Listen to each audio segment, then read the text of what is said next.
Bwana Yesu, ninakushukuru mno. Tangu nimekuamini wewe kwa Bwana Mwokozi wa maisha yangu, nimepata salama rohoni mwangu. Wengine wanaweza wakaimba kama wimbo, lakini mimi siimbi kama tu wimbo. Ninaimba kwa ushuhuda. Ninazungumza haya mambo kwa sababu nimeliona tulizo la moyo. Nimeona utoshelevu. Nimeona utoshelevu ndani ya nafsi yangu. Nimeona utoshelevu kwenye akili. Nimeona kuridhika. Kwako ni tulizo, kwako ni salama Yesu. Kwako ni salama. Fikira zangu zilikuwa mbovu, mitazamo ilikuwa ni ajabu, lakini nilipokupokea wewe ndani ya moyo wangu, nimepata salama. Nimepata salama Yesu. Siko salama kwa sababu ya fedha, kwa sababu ya elimu niliyoisoma. Niko salama kwa sababu yako wewe Kristo. Wewe uliyeingia ndani yangu, na yale maneno yanayosema mtu akiwa ndani ya Kristo amekuwa kiumbe kipya. Ya kale yamepita. Nimeiona kwa macho. Nimeona maisha haya. Nionapo amani kama shwari, amani nionapo shida, kwa mambo yote umenijulisha, ni salama rohoni mwangu. Salama rohoni, ni salama rohoni mwangu.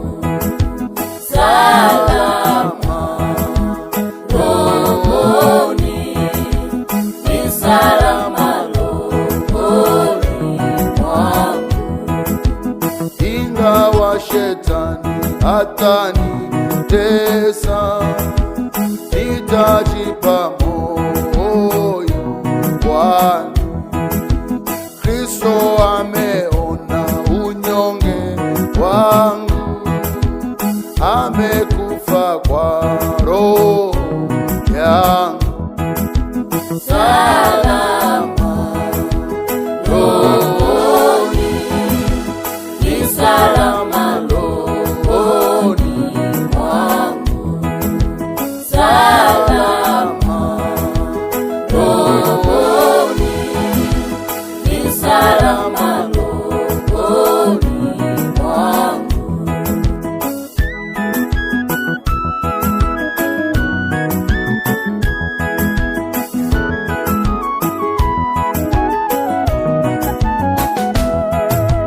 Dhambi zangu zote wala si nusu, zimewekwa msalabani,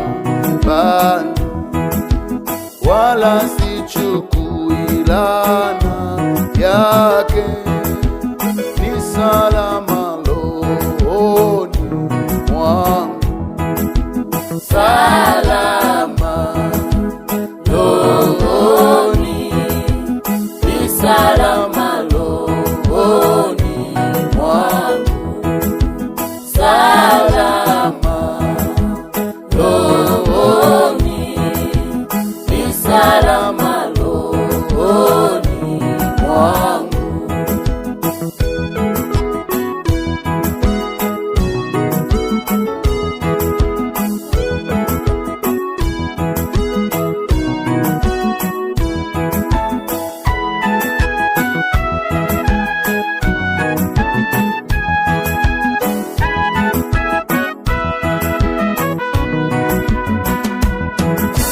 E Bwana, imiza siku ya kuja, panda itakapolia, utakaposhuka sitaogopa, ni salama rohoni mwangu. Salama rohoni, ni salama rohoni mwangu. Salama rohoni,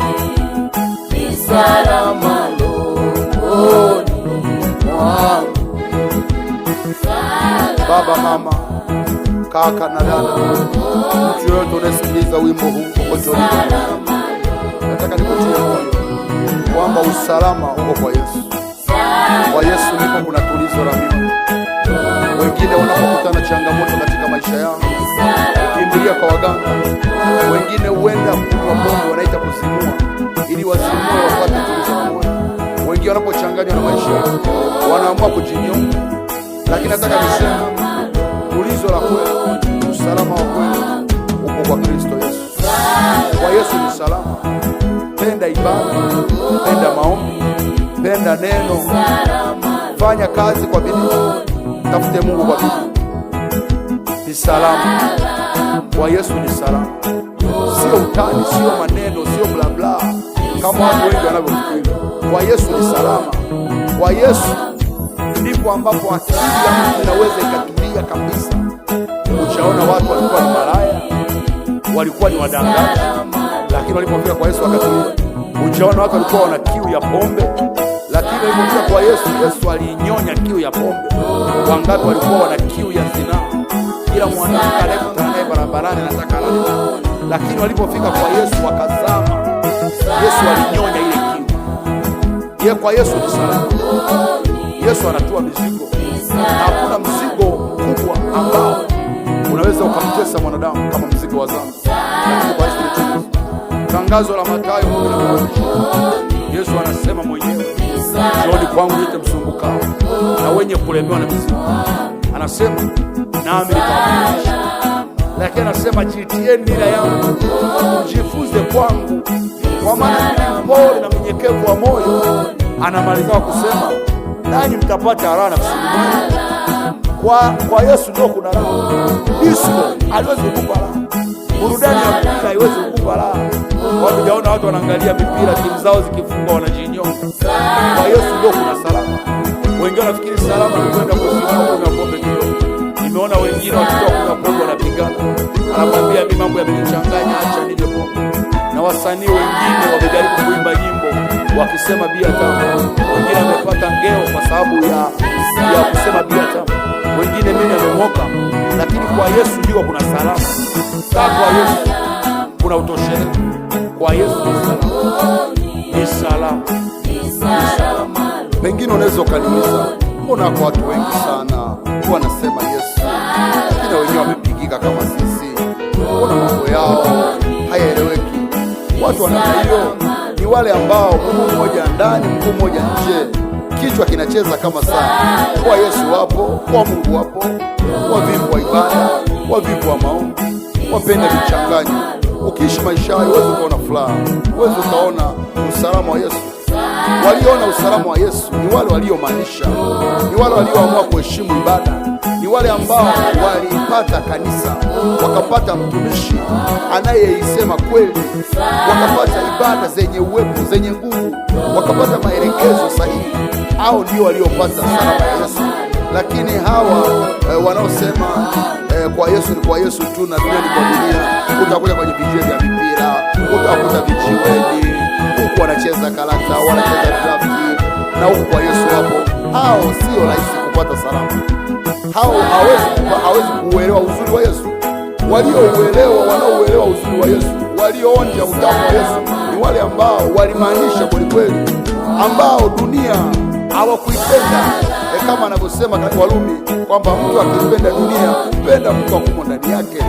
Hao ukiamua kupata usalama wa Yesu, kuna kanuni, kuna mbinu, na mbinu ya kwanza ni sala na kazi, kuonekana maeneo ya ibada na kuonekana eneo la shughuli zako, kujitenga, si mtu wa maneno mengi. Hao ndio waliopata salama ya Yesu. Nje hapo utakunjwa kama wengine wanavyokunjwa, utakuwa unasema Yesu nje, lakini ndani wasagika. Mtu wa Mungu, maanisha upate salama. Maanisha kwa Yesu upate salama.